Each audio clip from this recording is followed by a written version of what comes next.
High বন্ধুরা, সবাই কেমন আছো? আশা করি খুব ভালো আছো। আবার একটা নতুন মিনি ব্লগে তোমাদের স্বাগত। তো আজকে কোনো রেসিপি ব্লগ নয়, আজকে দেখাবো তোমাদের দুপুরে কী কী রান্না করছি। তো এখানে দেখতেই পাচ্ছ পুঁই শাক, কুমড়ো, আলু সব রেখে দিয়েছি। এখানে ডাল সিদ্ধ করতে দিয়ে দিয়েছি।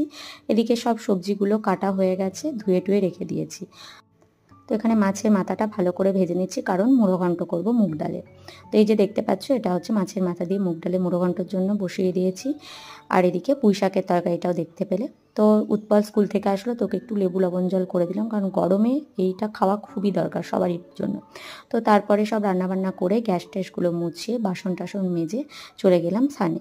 তো দুপুরের আজকে যে মেনু ছিল তাতে ছিল ভাত, এখানে ছিল পাঁপড় ভাজা, তার সঙ্গে মুগ ডালের মুড়ো ঘন্ট মাছের মাথা দিয়ে, এদিকে হচ্ছে পুঁই শাকের তরকারি, টমেটোর চাটনি, উৎপলের স্কুল থেকে ডিম সিদ্ধ নিয়ে এসেছিলো, আর এখানে ছিল স্যালাডে শসা, লেবু এবং আম। তো টাটা, বাই বাই, দেখা হচ্ছে আবার নেক্সট কোনো মিনি ব্লগে।